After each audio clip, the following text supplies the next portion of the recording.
You know that feeling when someone shows up for you just when you need it most? That's what Uber is all about.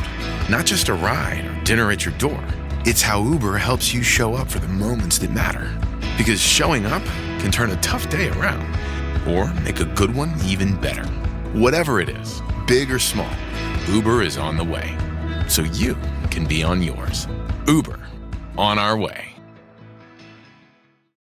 Ryan Reynolds here from Mint Mobile. I don't know if you knew this, but anyone can get the same premium wireless for $15 a month plan that I've been enjoying. It's not just for celebrities. So do like I did and have one of your assistants switch you to Mint Mobile today. I'm told it's super easy to do at mintmobile.com/switch. Upfront payment of $45 for 3-month plan, equivalent to $15 per month required. Intro rate first 3 months only, then full price plan options available. Taxes and fees extra. See full terms at mintmobile.com. Welcome back, folks. This is the More Money Show on WABC. Now I want to talk about energy, because this is a big period for what's happening with the oil markets, the gas markets, the coal markets, all of these. And I don't think there's anybody in the entire United States who follows this stuff more closely than my good friend Tom Pyle with the American Energy Alliance. We actually share offices with Tom, so I see him all the time, hard at work. And so, Tom, by the way, thanks so much for joining this afternoon. 100%, and it's great being roommates. It sure is. You've got a smart core of people over there, and there's a real synergy between Unleash Prosperity and the American Energy Alliance. And incidentally, folks, speaking of our group Unleash Prosperity, I hope you're all getting our daily hotline. It is absolutely free. It's an economic and political newsletter that is very popular. It goes out to 150,000 people every morning, including members of Congress, people in the Trump White House, CEOs, senators get it, governors get it. You should get it and get it for free by going to unleashprosperity.com. Tom, let's start by talking about what's happening in the oil market. As I'm looking at things, the price of oil has fallen to somewhere in the neighborhood of $60 a barrel. It had been as high as $80 a barrel. What's going on? Well, there's a little bit of uncertainty in the marketplace with some of the stuff that President Trump is trying to achieve on the tariff side of the equation. Mm-hmm. We've chatted about that in the office. The GDP growth numbers don't help. With folks they were low. Predicting, they were negative, right? They were negative, and there's news out there that China is slowing down. That has an impact. So oil is a global commodity, and it ebbs and flows with the events in the world and with economic situations. So it's expected. President Trump said he wanted to lower gas prices, and that's definitely a plus. Yes. When oil prices go down, that means more money in people's pockets. That's right. It's like a tax cut.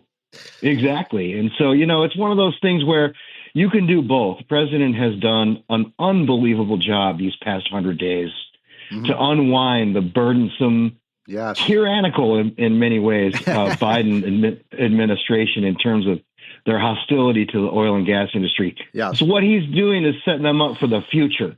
Right? Giving them an opportunity to explore for more oil and to get leases approved and things like that. So, prices go up and down. I like to refer to it as sort of a Goldilocks situation, when it's just right, when it's high enough to incent production, but not so high that it hurts our gas prices. That's kind of the sweet spot. We might be on the little lower end of that, but we win one way, the industry wins the other way. Everybody wins in this sort of $60 to $80 range. Well, nobody likes $80, $100 a barrel oil, because then you're talking about $4 and $5 a gallon oil. At the pump of gasoline. Now, I remember when Biden was president, when we had the Biden inflation of 2021 and 22 and 23, that the price of gas in some areas going up to like $5 a gallon, especially people in California and New York where they have high gas taxes. That's a real drain on the economy. And now I'm seeing gas in some markets as low as $2.60 a gallon. So that's a real relief for motorists. Absolutely. Everyone spends a certain percentage of their budget on energy, right? And people who, make a little more, have a little more money, it doesn't impact them as much. But those folks on the lower end of the economic ladder it cripples them. It makes them choose between Yes. making choices, right? And so, I'm a fan of both us being the number one producer of oil and gas in the world and giving our motorists a discount. Yeah, me too. You're making a good point. I have friends who are owners of franchises like Denny's and Red Lobsters, those kind of middle range restaurants, and they would tell me, Tom, that they could predict what their sales would be at their restaurants in the week to come based on what the gas price was the week before. So, people had to pay, say $10 less for a fill up. They might have the money to go to Red Lobster instead of McDonald's. And so most Americans are working paycheck to paycheck. Absolutely. And, gasoline is the most transparent price in the marketplace. Right. It's, right. It's in every station. And so, people base their movements on what they can afford to put in their tanks. So a lot of other things I wanted to talk to you about. And so one of them is the story that I talked about earlier on the show. I'm sure you're following this, where the California wants to ban gas cars. And we have this regulation in California that the House of Representatives voted on and overturned, which is to say you can't force people to buy an electric vehicle, which essentially is what the California law would do. And that would then apply to many other states because California is such a big market. First of all, what is with the left that they want to ban cars? Well, they did until Elon Musk. They did until Elon Musk turned tail on him. Yeah, right? I know. On one hand, they want everybody to be forced to buy an electric car. On the other hand, they're spray painting people who have Teslas. I don't get these people. Yeah. We've been fighting this, as you know, since the early Obama days. The big Scarlet A or Scarlet GM, is when the government bailed out the auto industry, right? Once that happened, they became captive to the government. And, the Obama guys started this journey. And fortunately, President Trump slowed them down in the first term. And then Biden kicked it into high gear. And California, of course, trying to dictate their will on the rest of the country with this gas ban that the House triumphantly overturned yesterday. We got to get it over the finish line in the Senate. But, it's a lot of things. It's kind of a religion, it's a symbol. The gas engine has sort of always been this demon to the Greens. Well, they even want to get rid of gas lawnmowers. Oh, yeah. Leaf blowers, you name it, go down the line. I shouldn't laugh, folks, but these people are dead serious. And it's so crazy because even if we get rid of all our use of gas, I mean, I guarantee you the Chinese and all these other countries aren't going to do that. So it's almost just virtue signaling, right? Yeah. And you know what, Steve, it has a real impact, and it happened in Spain. Spain has been down this green road a lot longer than the United States. Their lights went out, right? The entire country blacked out. And you know what? They banned gas stoves. They banned gas, everything. And when the electricity goes out and you can't, I heard stories about people, huddling up with black market barbecues to boil water and, he cooks some food because the electricity runs out and the Greens want us to all be on electricity. And then when something like that happens, you don't have the variability, right? The good thing about gas stoves is when the power goes out, you can still use them, right? Yeah. And so, diversity in energy supply, use of we are the richest energy nation in the world. Trump talks about it all the time. Yes. We have more oil and gas underneath our shores and lands than anywhere else in the world. Why would we want to ban that stuff? It's insane. So what do you think is going to happen with that California? Now it goes to the Senate. It's passed the House. But I don't understand. We did get, I think, 35 Democrats to vote to stop the ban on gas cars. Only 30. I mean, it's a good thing that we got 35, but only 35. Does that mean there's 150 Democrats in Congress that want to force you to buy an electric vehicle? There are, and I'll tell you, 35. is a huge number for these guys, right? It just tells you the strength of the issue. That 35 Democrats crossed over and bucked the the Greens on this thing. I'm confident that we'll get the bill through the Senate. I mean, the vote in the House is an indicator. Some of those Democrats who are up for re-election, I don't know they want to go back home and say, I voted to kill your gas car, So I'm talking to Tom Pyle, who is with the American Energy Alliance and one of the smartest guys in the country on energy policy. And I'm with you on that. I just think it's crazy that they would force people to buy cars they don't. And this is America, for goodness sakes, Tom. I mean, you should be able to buy whatever car you want to. And incidentally, my wife has one of the half gas, half electric, and she loves that, and it's the hybrid. And by the way, why is the left against hybrids? I mean, hybrids. No, I don't even get these solution. People. It's the perfect solution. Yeah. Right. You get the reliability of a gas engine, and you get a little better gas mileage. Like, why would they force the electrification? Because they hate oil and gas. They're, it's like a religion to them. Yeah.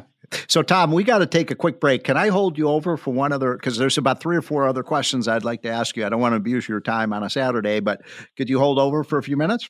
Absolutely. Happy to. Okay. This is the More Money Show. I'm talking to Tom Pyle, who's one of the world's expert on energy policy. Folks, we'll be right back. Brace the rudders. Raise the sails. Raise the sails. Captain, an unidentified ship is approaching. Over. Roger. Wait, is that an enterprise sales solution? Reach sales professionals, not professional sailors. With LinkedIn ads, you can target the right people by industry, job title, and more. We'll even give you a $100 credit on your next campaign. Get started today at linkedin.com/results. Terms and conditions apply. Still getting around to that fix on your car? You got this. On eBay, you'll find millions of parts guaranteed to fit. Doesn't matter if it's a major engine repair or your first time swapping your windshield wipers. eBay has that part you need, ready to click perfectly into place for changes big and small. Loud or quiet, find all the parts you need at prices you'll love. Guaranteed to fit every time. But you already know that. eBay. Things, people, love. Eligible items only. Exclusions apply. What does every USAA member have in common? Family. We're one big family who supports the military community and their eligible families.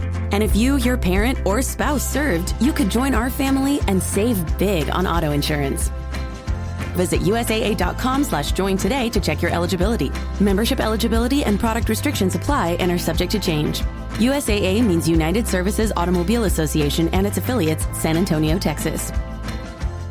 The new McCrispy Strip is here. Dip approved by ketchup, tangy barbecue, honey mustard, Sprite, McFlurry, Big Mac sauce, double dipped in buffalo and ranch, more ranch, and creamy chili McCrispy Strip Dip. Now at McDonald's. Ba-da-ba-ba-ba. Welcome back, folks. This is the More Money Show on WABC. I hope you're having a wonderful Saturday afternoon. My guest that I've been talking to is Tom Pyle, who is the world's expert on energy policy at the American Energy Alliance. By the way, how do people get in touch with you, Tom? AmericanEnergyAlliance.org. You'll get one of those annoying pop-ups, but once you sign up, you won't regret it. Okay. No, you put out the best research. I'm a huge follower of your daily news clip. Well, we use your stuff. We almost plagiarize you. We use your stuff so often, so we love it. Okay, so there are about 3 or 4 quick issues I want to talk to you about, Tom. Let's go to coal. Trump passed a measure to try to reinvigorate our coal market. You mentioned earlier we have more oil and gas than any other country, but last time I checked, we had about 500 years worth of coal. We have the cleanest coal in the world. Shouldn't we be using our coal? Oh, yeah, we should be. A couple of things there. One, the big, beautiful bill that's taking shape in the House, I've heard from my friends in the Natural Resources Committee that they're going to revive the coal leasing program in this country, and we're going to be digging for some good American coal, especially up in Wyoming. That's one good thing. The other thing is President Trump is working Chris Wright, the Secretary of Energy, Doug Burgum. Mm-hmm. We want to stave off the premature closing of coal-fired power plants in this country. Yes. There's no reason why we need to shutter these plants, especially if we want to win the AI race. Yes. We can do a lot more with natural gas, and we should. Nuclear is a great option, but we're still a decade away from new nuclear technology. Right. We need power now. We shouldn't be. Not only do we need more power, but we shouldn't be like making it even harder by shutting down existing coal plants. So a lot of moves that the Trump administration made over the last few weeks was to encourage and kind of browbeat the utilities to hasten their planned coal-fired power plant retirements, and that's a good thing. Will we get to the place where we can build new coal? I hope so, but at least we got to stem the bleeding. Keep the plants open. This is important because, well, tell me if I'm right. You're the expert on energy, but I've read that the United States does have the cleanest coal of virtually any other in terms of our regulations, because we don't want soot in the air and we don't want lead in the air, but we have pretty stringent environmental regulations, do we not, from the coal plants? Strictest in the world. The challenge, though, is that we can't build new ones, and the new ones are even cleaner, right? I mean, China's building a ton of coal plants, but to their credit, they're building these supercritical facilities, which really cuts down on NOx and SOx. Now, the sheer volume of coal that they're burning means that they're going to be burning more. But if we had a government that said, you know what, you got an old plant, you want to retrofit it and make it better, you're going to get a free pass from the government. But the rules are set up now where the incentive is just to leave it as it is, and that's got to change. The other thing is the coal itself is cleaner, Steve. The Powder River Basin coal has some of the lowest sulfur content in the world.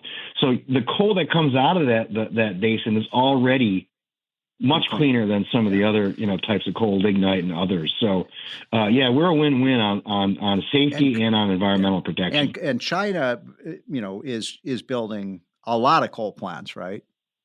China, India, the developed nations, right? They're like, hey, you know what, Western Europe, I'm done with all this Paris business. Like, we want to grow our economies just like you had the opportunity to grow your economies. And so, yes, they are, and rightly so, they are building coal plants. So, Tom, just change directions for a minute. This is Tom Pyle, who's one of the world's experts on energy policy. I read I think it was an IMF or World Bank report a couple weeks ago, that there are still, here we are in the year 2025. I mean, this almost made me sick reading this story. In the year 2025, there are still almost 1 billion people on the planet who do not have access to reliable electricity. That to me is one of the most outrageous human rights violations. We've got these environmentalists going into these countries saying, don't use natural gas, don't use coal plants, use windmills and solar plants. And you can hardly survive without electricity. So I don't know. It just infuriates me that we're not helping these countries. We do all this foreign aid. Hey, you know what we could really do to help with these countries is get them electricity, for goodness sakes. Yeah, the IMF and World Bank and all those bodies during the sort of, green net zero frenzy over the past few years, they actually stopped financing fossil, coal and natural gas plants. And that 1 billion number is bad. It's more than 2 billion for people who don't even cook. Wow. Not that they have none, but like more than 2 billion people in the world still cook and heat their homes with cow dung, with biomass, which is more polluting, like right? that. Absolutely, and it's harmful to them on a day-to-day basis. So, I agree with you. It's immoral. It's shameful, quite frankly, that these guys. And these are our Greens. These are the Greens who say they care. I guess they care about more the environment than they do about the welfare of the poorest people on the planet. One other quick question before I let you go, Tom. You mentioned this briefly. I'd love your reaction to you mentioned the nuclear power. How do you see that emerging? Because Trump has said he's pro nukes, and of course, and then why is it? Two questions. Why is it the left is against natural gas? It makes no sense to me because natural gas is a clean burning fuel. So can you take on those two? We got about 2 minutes left. Could you take on those two questions? Real quick on nuclear. Nuclear has a lot of promise. It also has a lot of problems. It's very late. It's very upfront cost is a lot more substantial. And so when you have low natural gas prices, it's, the market drives you towards natural gas. That's true. But there are other I mean, it's a good thing that we have so Absolutely. much natural gas. There are issues, though. The NRC, the Nuclear Regulatory Commission, for some reason, they exist. They're supposed to exist to help facilitate nuclear, but the culture there is such that they actually go out of their way to stop nuclear. So we have to clean up the regulatory body that has oversight over nuclear. And then, the tech guys, the AI data center needs. We have fortunately restarted a bunch of idled plants, 3 Mile Island. There's a couple others that are going to come back online. But we're about a decade out before we see a whole lot of new nuclear. What about natural gas? Because it's cheap, it's abundant, it's American. But the environment, I just don't understand why environmentalists are against a clean burning fuel. If it's coal, if it's oil, if it's natural gas, that's their enemy. You pick a target, right? That's sort of the left's mantra, the rules for radicals type thing. Well, they have chosen to demonize these resources, and they organize politically around it, right? You see all these protests and the Gretas of the world. So, they don't want it because they know that, as the public more and more sees the value, we're going to get more development. We're going to get more growth. And that's really what they're after is growth. They don't, even in other words, they don't want growth. They do not want growth. Exactly. Yeah. They don't want people to get richer. They want to keep the poor. Do you remember that incident? This was, 5 or 10 years ago when Nancy Pelosi said, I hate fossil fuels. I like good energy, like natural gas. Remember that? Yeah. She didn't even know natural gas was a fossil fuel. Yeah. I was like, that a gal, Nancy. Welcome to the team, right? Yeah. Well, Tom, thank you so much for joining this afternoon. That's Tom Pyle. Go to American Energy Alliance for his great material if you want to be educated about energy policy. Folks, we'll be right back. This is the More Money Show on WABC. With so many options, why choose Arizona State University? For me, the only online option was ASU because of the quality. Their faculty was really involved with their students and care about your personal journey. The dedication to my personal development from my professors, that's been extremely valuable to me. Earn your degree from the nation's most innovative university. Online. That's a degree better. Explore more than 300 undergraduate, graduate, and certificate programs at asuonline.asu.edu.